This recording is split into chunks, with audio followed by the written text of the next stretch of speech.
안녕하세요. 사연동행입니다. 세상을 살다 보면 그 누구에게도 꺼내지 못한 이야기가 한둘쯤은 있죠. 이곳은 그런 마음들을 조용히 들어주는 작은 공간입니다. 구독은 공짜지만 그 마음은 참 귀하고 고맙습니다. 구독해주신다면 큰 힘이 될 거예요. 자, 그럼 오늘의 사연 시작합니다. 안녕하세요. 저는 올해 42살 된 평범한 자영업자 태준입니다. 작은 인테리어 업체를 운영하고 있고 결혼한 지 벌써 10년이 넘었습니다. 오늘 제가 겪은 일을 말씀드리려고 하는데 정말 믿기 어려운 이야기일 겁니다. 하지만 모든 게 실화라는 점을 미리 말씀드리고 싶습니다. 그날은 토요일이었습니다. 평소보다 일찍 일을 마치고 집에 돌아왔는데 아내 지영이가 친구들과 외출한 상태였습니다. 혼자 있는 시간이 생기니 평소에 미뤄두었던 대청소를 해보자는 생각이 들었습니다.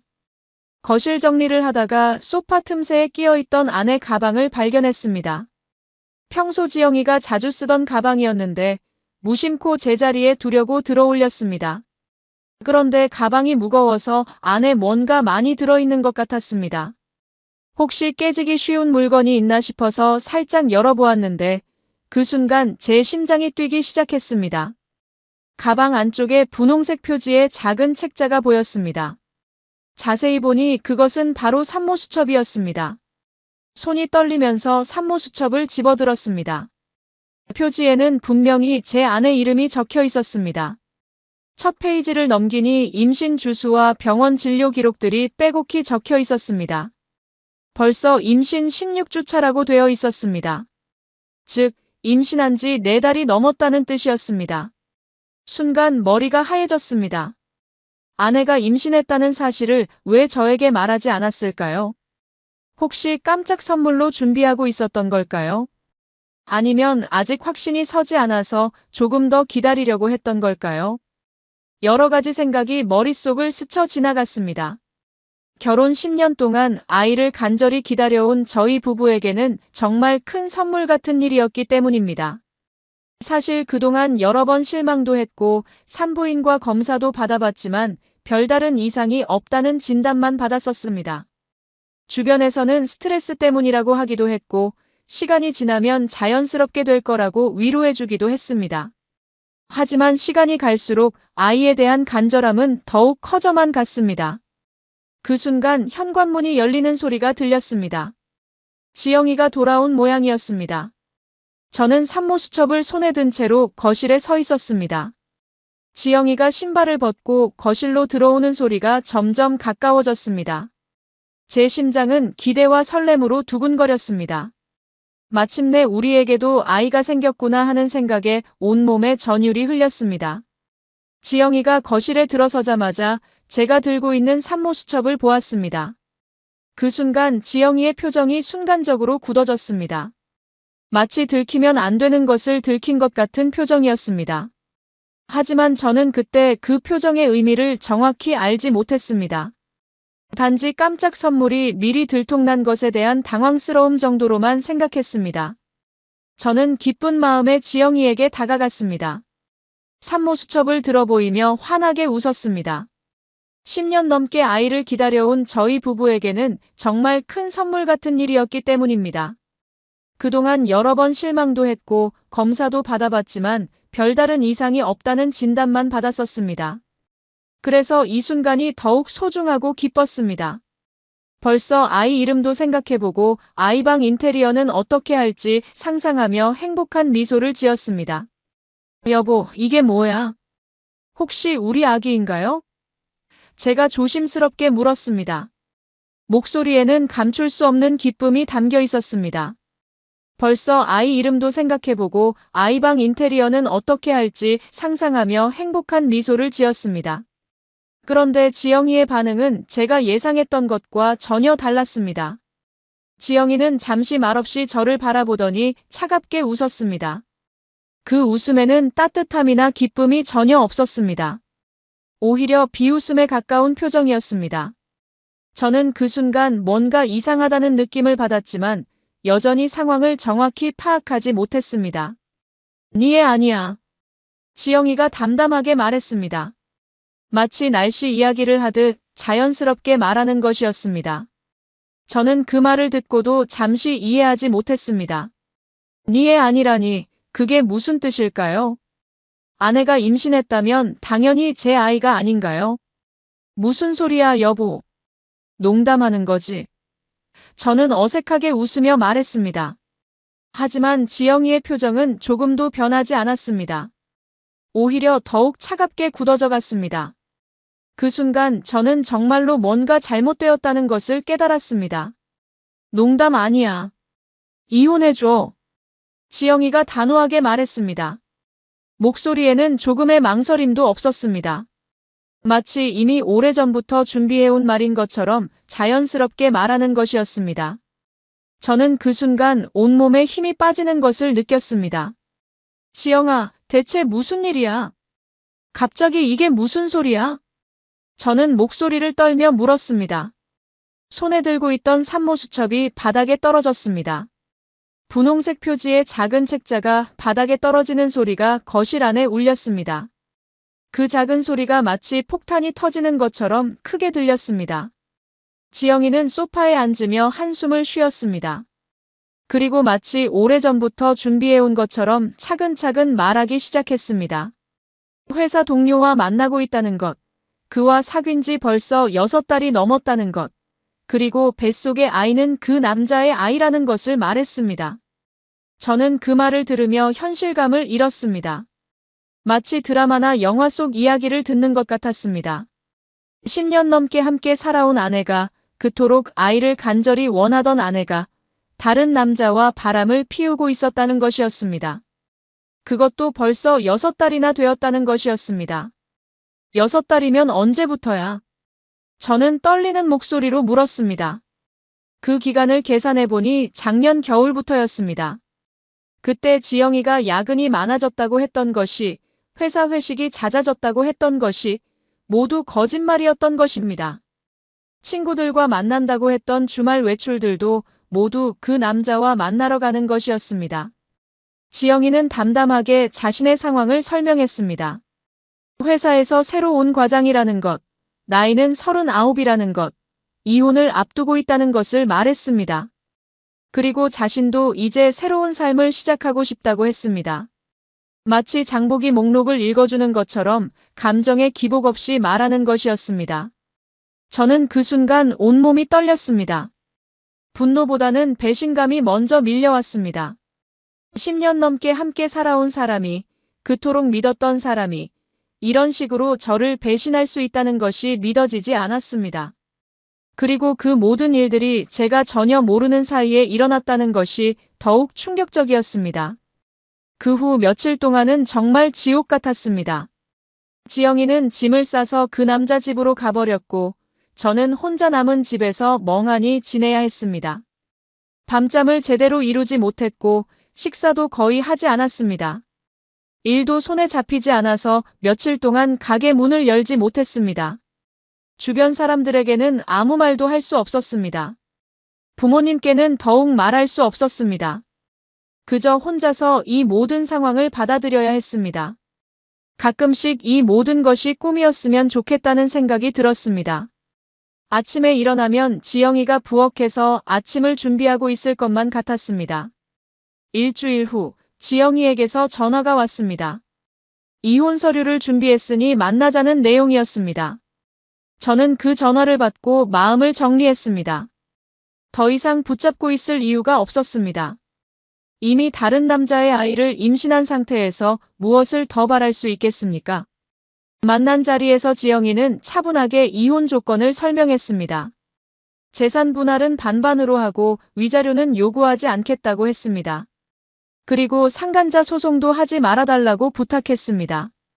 저는 그 말을 들으며 씁쓸하게 웃었습니다. 잘못을 저지른 사람이 오히려 조건을 제시하고 있는 상황이었습니다. 하지만 저는 더 이상 이 일로 시간을 낭비하고 싶지 않았습니다. 법정 다툼을 하면서 상처만 더 깊어질 것 같았습니다. 그래서 지영이가 제시한 조건을 그대로 받아들였습니다. 이혼 서류에 도장을 찍는 순간 10년 넘게 이어온 결혼 생활이 끝났습니다. 지영이는 이혼 서류를 챙기며 마지막으로 한마디 했습니다. 그동안 고생 많았어. 이제 서로 새로운 삶을 살아보자. 그 말을 들으며 저는 아무 대답도 하지 않았습니다. 할 말이 없었습니다. 아니, 정확히는 하고 싶은 말이 너무 많았지만 모두 삼켜버렸습니다. 집으로 돌아와서 혼자 소주를 마셨습니다. 10년 넘게 함께 살던 집이 갑자기 너무 넓게 느껴졌습니다. 지영이의 흔적들이 곳곳에 남아 있었습니다. 화장대 위에 화장품들, 옷장 안에 옷들, 냉장고 안에 그녀가 좋아하던 음식들. 모든 것이 그대로 있는데 정작 사람은 없었습니다. 며칠 후 지영이가 나머지 짐을 가지러 왔습니다. 그때 처음으로 그 남자를 보게 되었습니다. 키가 크고 인상이 좋은 남자였습니다. 저보다 2살 어렸지만 훨씬 듬직해 보였습니다. 그 남자는 제게 고개를 숙여 인사했습니다. 죄송합니다라고 짧게 말했습니다. 저는 그 남자를 보며 별다른 감정을 느끼지 못했습니다. 분노도 질투도 느끼지 못했습니다. 그저 허탈할 뿐이었습니다. 지영이는 짐을 다 챙긴 후 짐 열쇠를 테이블 위에 놓고 나갔습니다. 현관문이 닫히는 소리와 함께 정말로 모든 것이 끝났다는 것을 실감했습니다. 그날 밤 저는 집안을 돌아다니며 지영이의 흔적들을 하나씩 정리했습니다. 화장품은 버리고 옷은 기부했습니다. 그녀와 함께 찍은 사진들도 모두 치웠습니다. 새로운 시작을 위해서는 과거의 흔적들을 깨끗이 정리해야 한다고 생각했습니다. 몇 달이 지나면서 저는 서서히 일상을 회복해 나갔습니다. 일에 더욱 집중하기 시작했고 평소보다 더 열심히 살려고 노력했습니다. 고객들과의 상담도 더 세심하게 하고 작업도 더 정성스럽게 했습니다. 바쁘게 지내다 보니 상처도 조금씩 아물어가는 것 같았습니다.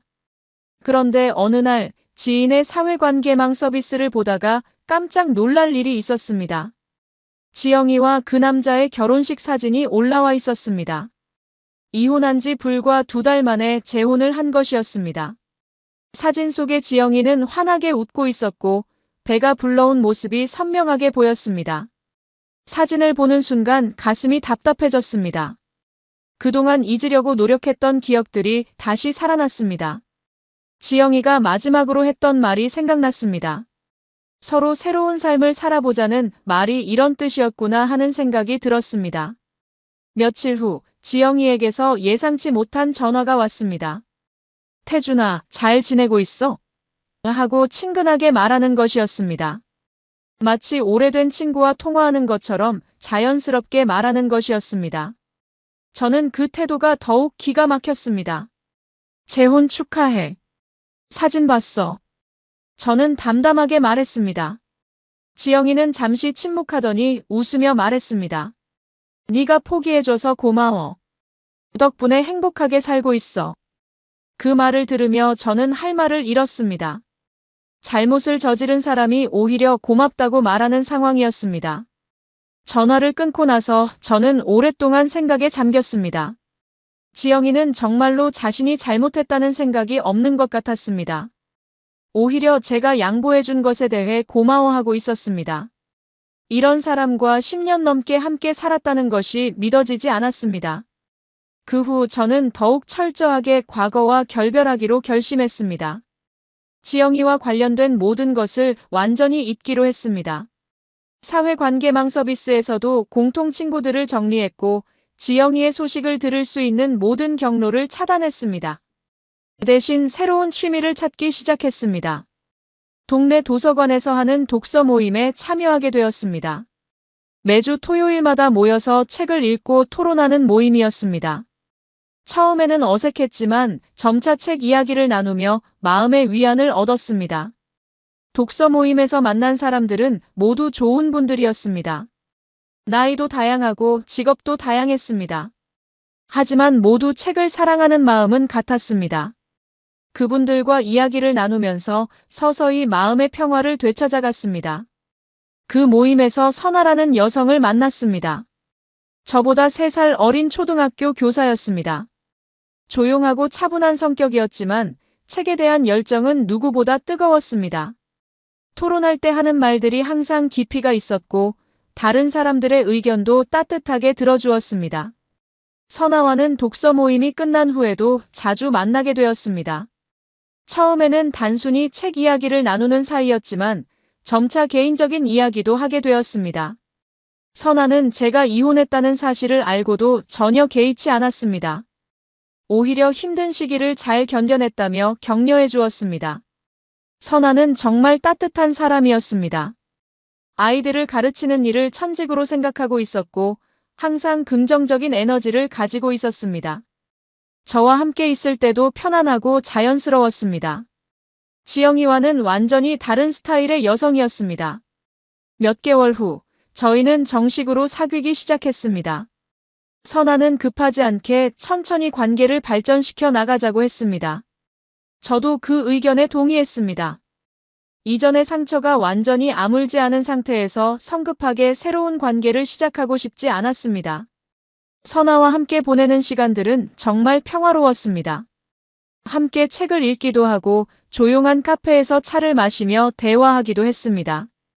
가끔씩 영화를 보러 가거나 박물관이나 미술관을 둘러보기도 했습니다. 모든 것이 자연스럽고 편안했습니다. 선아는 제 상처를 이해해 주었습니다. 가끔씩 과거의 기억 때문에 우울해질 때가 있었는데 그럴 때마다 선아는 조용히 곁에 있어 주었습니다. 무리하게 위로하려고 하지도 않았고 억지로 잊으라고 하지도 않았습니다.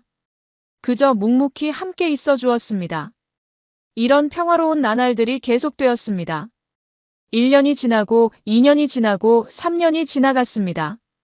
저희는 여전히 조심스럽게 관계를 이어나가고 있었습니다. 선아는 결혼을 서두르지 않았고 저도 마찬가지였습니다. 서로를 이해하고 존중하는 관계가 지속되었습니다. 그런데 4년이 지난 어느 날 정말 예상치 못한 일이 일어났습니다. 평소와 다름없이 가게에서 일하고 있는데 누군가 문을 열고 들어왔습니다. 고개를 들어보니 지영이가 서 있었습니다. 그것도 혼자가 아니라 4살 정도 된 아이의 손을 잡고 있었습니다. 4년 만에 보는 지영이는 많이 달라져 있었습니다. 예전처럼 화려하지 않았고 피곤해 보였습니다. 옷차림도 예전보다 수수해졌고 얼굴에도 피로가 깊게 밴 것 같았습니다. 하지만 가장 눈에 띄는 것은 그 아이였습니다. 아이는 정말 귀여웠습니다. 큰 눈과 동그란 얼굴이 매우 사랑스러워 보였습니다. 그런데 그 아이를 보는 순간 이상한 느낌이 들었습니다. 어디선가 본 듯한 얼굴이었습니다. 특히 눈매가 매우 익숙했습니다. 지영이는 아이를 데리고 제 앞에 섰습니다. 그리고 조심스럽게 말을 꺼냈습니다. 태준아, 오랜만이야. 잘 지냈어? 목소리가 예전과 달리 조심스러웠습니다. 마치 무언가를 부탁하려는 사람의 목소리 같았습니다. 저는 차분하게 대답했습니다. 그럭저럭 잘 지내고 있어. 무슨 일이야? 지영이는 잠시 망설이더니 아이를 앞으로 밀어내며 말했습니다. 이 아이 좀 봐. 누구 닮았는지 알겠어? 그 말을 들으며 저는 다시 한번 아이를 자세히 보았습니다. 아이를 자세히 보니 정말로 누군가를 닮아 있었습니다. 그런데 그 누군가는 제가 기대했던 지영이의 전 남편이 아니었습니다. 오히려 저를 닮아 있었습니다. 특히 눈매와 코 모양이 어릴 적 제 모습과 매우 흡사했습니다. 어머니가 자주 보여주시던 제 어릴 적 사진과 거의 똑같았습니다. 지영이가 조심스럽게 말을 이어갔습니다. 태준아, 이 아이가 내 아이야. 그때 내가 잘못 생각했어. 그 말을 들으며 저는 순간 이해할 수 없었습니다. 분명히 4년 전에 다른 남자의 아이라고 했는데 지금 와서 제 아이라고 하는 것이었습니다. 무슨 소리야? 너 분명히 그 남자 아이라고 했잖아. 저는 당황스러워하며 말했습니다. 지영이는 고개를 숙이며 말했습니다. 유전자 검사를 했어. 결과가 나왔는데 그 사람 아이가 아니더라고. 내 아이가 맞아. 저는 그 말을 듣고 한동안 말을 할 수 없었습니다.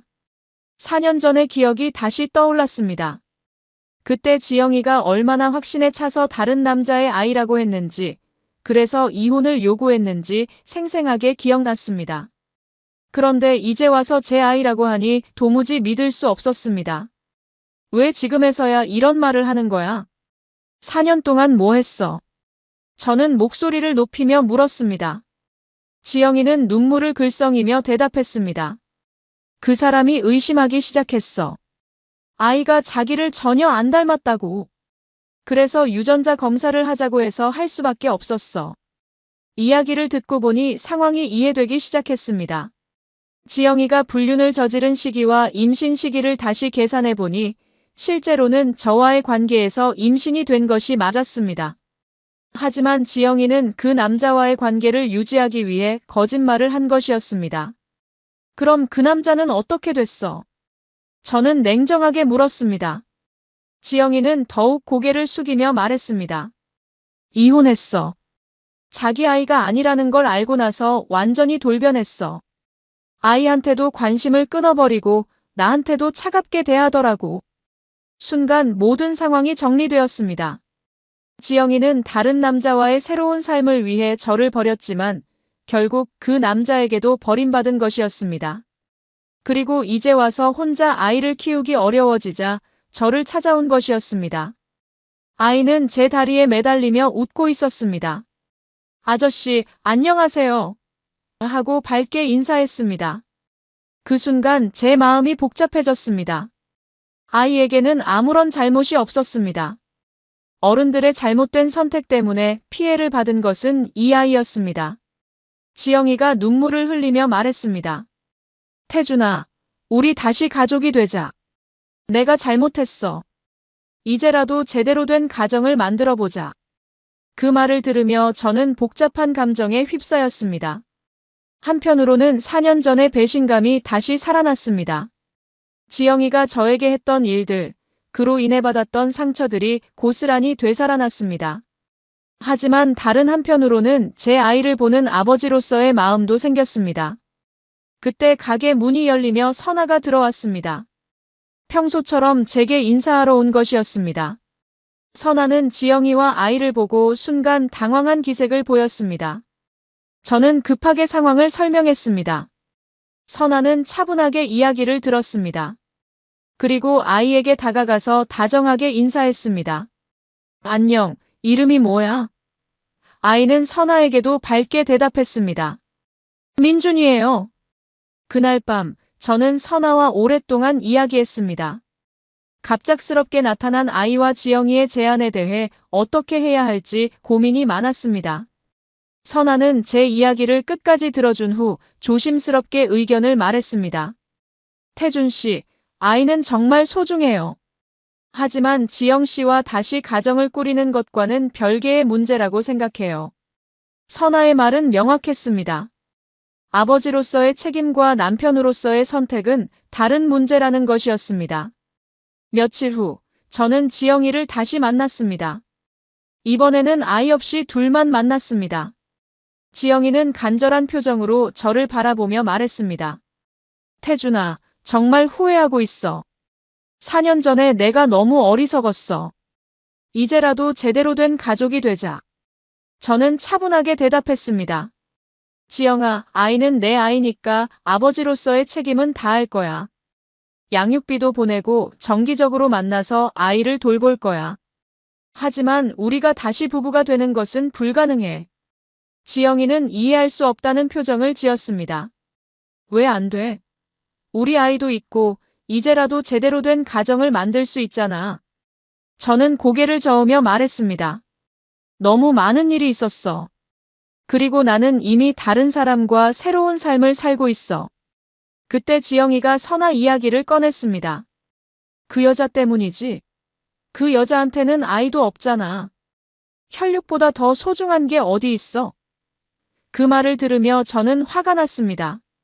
지영이는 여전히 상황을 이해하지 못하고 있었습니다.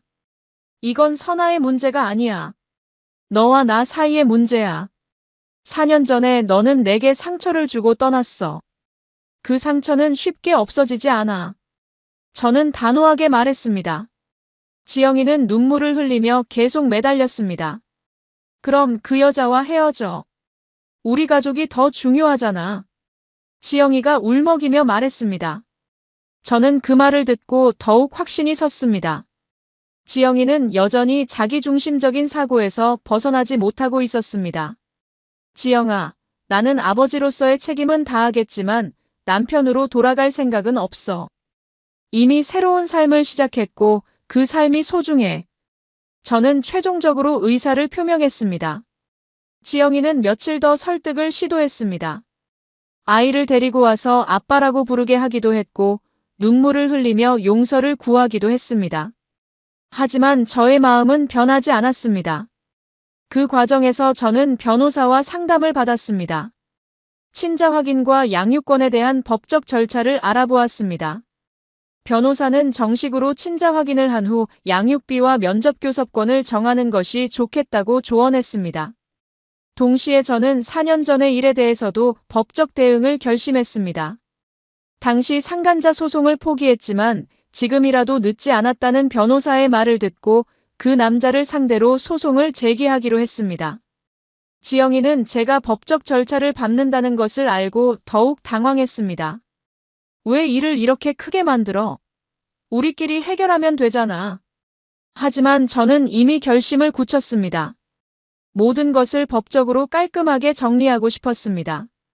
몇 달 후 모든 법적 절차가 마무리되었습니다. 친자 확인 결과 민준이는 확실히 제 아이였습니다. 법원에서는 제게 면접교섭권을 인정해 주었고 월 80만 원의 양육비를 지급하라고 결정했습니다. 저는 그 결정을 기꺼이 받아들였습니다. 상간자 소송에서는 3천만 원의 위자료 판결이 나왔습니다. 지영이의 전 남편은 처음에는 항소하려고 했지만 결국 판결을 받아들였습니다. 4년이 지났지만 정의는 실현된 것이었습니다. 지영이는 이 모든 과정에서 큰 타격을 받았습니다. 재혼했던 남편에게 버림받고 혼자서 아이를 키워야 하는 상황이 되었습니다. 게다가 경제적으로도 어려워졌습니다. 그 남편이 떠나면서 집도 빼앗겨서 작은 원룸에서 아이와 함께 살아야 했습니다. 하지만 저는 지영이에게 동정을 느끼지 않았습니다. 4년 전에 제게 했던 일들을 생각하면 당연한 결과라고 생각했습니다. 자신의 선택에 대한 대가를 치르는 것일 뿐이었습니다. 민준이와는 정기적으로 만나기 시작했습니다. 주말마다 함께 시간을 보내며 아버지로서의 역할을 하려고 노력했습니다. 선아도 민준이를 따뜻하게 대해주었습니다. 아이는 선아를 이모라고 부르며 잘 따랐습니다. 민준이는 정말 똑똑하고 밝은 아이였습니다. 저를 닮아서인지 손재주도 좋았고 만들기를 좋아했습니다. 함께 레고를 만들거나 그림을 그리면서 보내는 시간들이 소중했습니다. 아이와 함께 있으면 4년 동안 놓쳤던 시간이 아쉬웠습니다. 지영이는 점점 더 어려워졌습니다. 혼자서 아이를 키우면서 일을 하기가 힘들었던 것 같습니다. 가끔씩 저에게 전화를 걸어서 도움을 요청했습니다. 하지만 저는 양육비 외에는 추가적인 도움을 주지 않았습니다. 어느 날 민준이가 저에게 말했습니다. 아빠, 엄마가 자꾸 울어요. 엄마가 왜 우는지 모르겠어요. 그 말을 들으며 마음이 복잡했습니다. 하지만 그것은 지영이가 감당해야 할 몫이었습니다. 6개월 후 저와 선아는 결혼을 결정했습니다. 선아는 민준이를 친자식처럼 사랑해주겠다고 약속했습니다. 민준이도 선아를 좋아했고 새로운 가족이 되는 것을 기뻐했습니다. 결혼식 날 민준이가 저희 곁에 있었습니다. 아이는 새 양복을 입고 정말 귀여웠습니다. 아빠, 이모랑 결혼하는 거예요? 하고 물어보는 민준이에게 저는 웃으며 대답했습니다. 응, 이제 우리는 진짜 가족이야. 지영이는 결혼식에 오지 않았습니다. 하지만 며칠 후 민준이를 통해서 소식을 들었습니다. 지영이가 작은 식당에서 아르바이트를 하고 있다는 것, 경제적으로 많이 어렵다는 것을 알게 되었습니다. 마지막으로 지영이를 본 것은 한 달 전이었습니다. 민준이와 선아 그리고 저는 놀이터에서 즐겁게 놀고 있었습니다. 민준이가 그네를 타고 있고 저와 선아는 벤치에 앉아서 그 모습을 바라보고 있었습니다. 그때 놀이터 펜스 밖에서 누군가 저희를 바라보고 있는 것을 발견했습니다. 지영이었습니다. 그녀는 멀리서 저희를 바라보며 눈물을 흘리고 있었습니다. 행복해 보이는 저희 가족의 모습을 보면서 자신이 잃어버린 것들을 깨닫고 있는 것 같았습니다. 저는 지영이와 눈이 마주쳤지만 아무 말도 하지 않았습니다. 지영이도 마찬가지였습니다. 잠시 후 지영이는 고개를 돌리고 사라졌습니다. 아마 그것이 마지막 만남이었을 것입니다. 지금 저는 선아와 민준이와 함께 행복한 가정을 꾸리고 있습니다. 민준이는 하루가 다르게 자라고 있고 저를 진짜 아빠로 생각하며 잘 따라줍니다. 선아도 민준이를 친자식처럼 사랑해주고 있습니다. 지영이는 여전히 혼자서 어려운 삶을 살고 있습니다. 가끔씩 민준이를 통해 소식을 듣지만 상황이 나아지고 있지는 않은 것 같습니다. 하지만 그것은 그녀가 선택한 길의 결과입니다. 4년 전 지영이는 모든 것을 가질 수 있다고 생각했을 것입니다.